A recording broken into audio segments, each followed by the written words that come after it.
साथियों, हमने कोरोना के समय में वर्क फ्रॉम होम की, ऑनलाइन मीटिंग्स की, वीडियो कॉन्फ्रेंस की, ऐसी अनेक व्यवस्थाएं विकसित की और हमें आदत भी हो गई थी।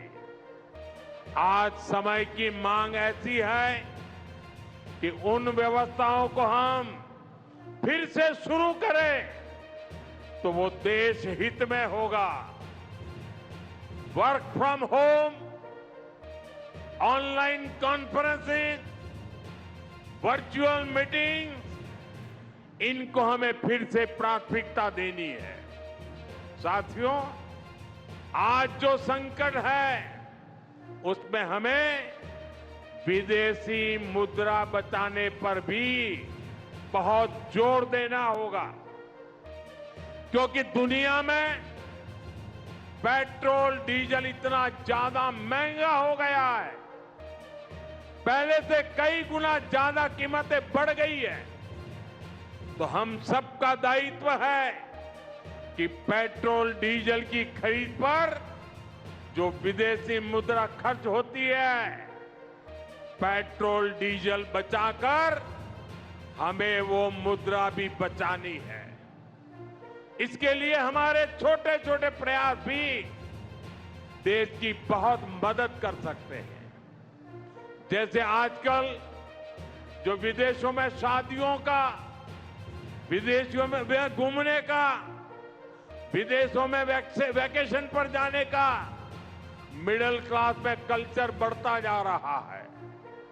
हमें तय करना होगा कि जब ये संकट का काल है और हमारी देशभक्ति हमें ललकार रही है, तो कम से कम एक साल के लिए हमें विदेशों में जाने की बातों को टालना चाहिए। भारत में बहुत सारी जगह है, वहां हम जा सकते हैं। बहुत कुछ भारत में किया जा सकता है। इस बेटी को नीचे बिठाइए, उसे थक जाएगी। उस बेटी को बिठाइए। वो थैंक यू बेटा, थैंक यू। बैठिए, आप नीचे बैठिए। मैंने देख लिया बेटा, उसको देख लिया। अब आप बैठ जाइए। हाँ, इस छोटी बच्ची को क्यों परेशान करते हो भाई? इन बच्चों को बैठने दीजिए प्लीज। बच्चों को परेशान मत कीजिए जी। साथियों, हमें विदेशी मुद्रा बचाने के जो भी रास्ते हम लोग अपना सकते हैं, हमें बचाना होगा।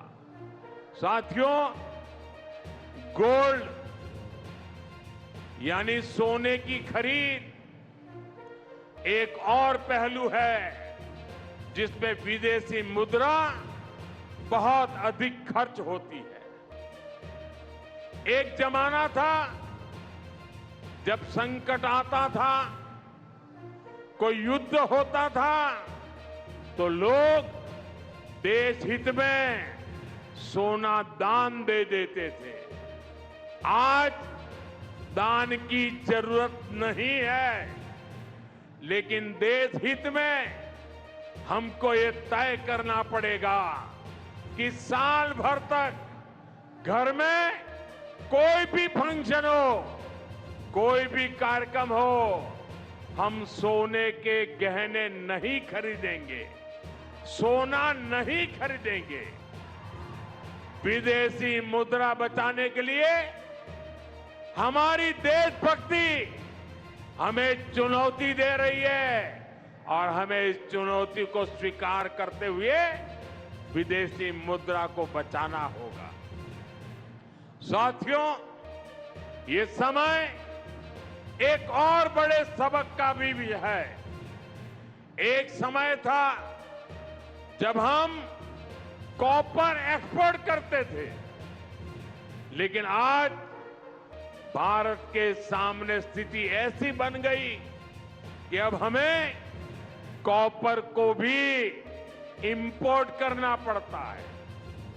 हमारे देश में हड़तालें करवाकर कॉपर प्लांट्स को ठप करवा दिया गया। और अब हालत ये हो गई कि हमें कॉपर बाहर से मंगाना पड़ता है और उसमें विदेशी मुद्रा खर्च होती है।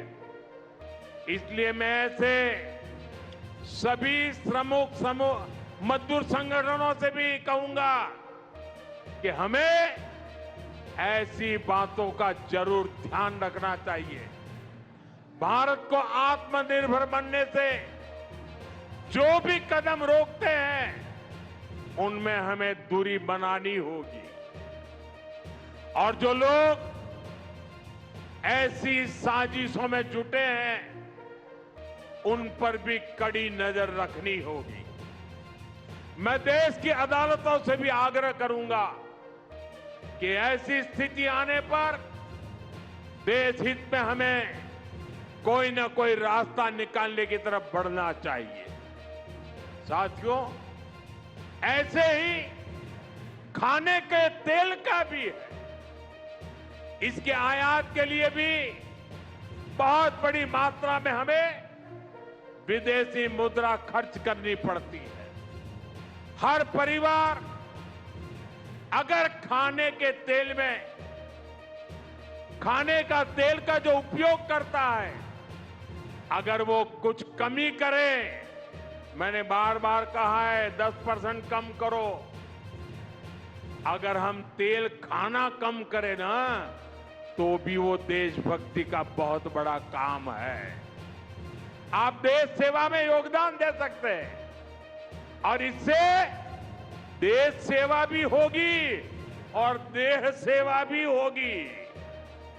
इससे देश के खजाने का स्वास्थ्य भी सुधरेगा और परिवार के हर सदस्य का स्वास्थ्य भी अच्छा रहेगा।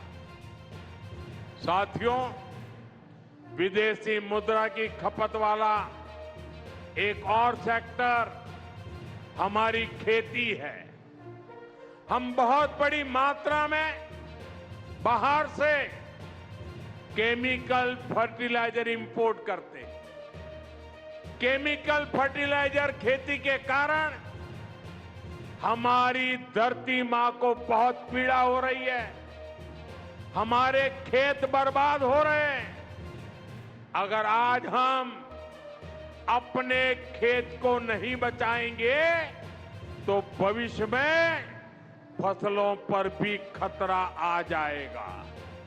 इसलिए बहुत जरूरी है कि हम केमिकल फर्टिलाइजर की खपत 25%, 30%, 40%, 50% उसको घटाए आधी कर दें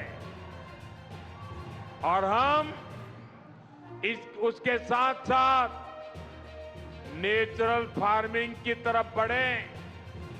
हम फर्टिलाइजर का उपयोग कम करके विदेशी मुद्रा भी बचा सकते हैं और साथ साथ अपने खेत को बचा सकते हैं।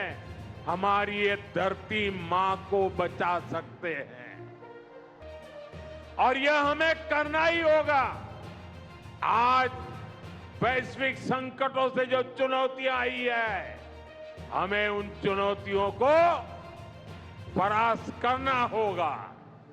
साथियों, भारत सरकार खेतों में डीजल पंप की जगह सोलर पंप की योजना चला रही है। हम खेतों में डीजल पंप की जगह सोलर पंप का उपयोग करने का जोर देना होगा।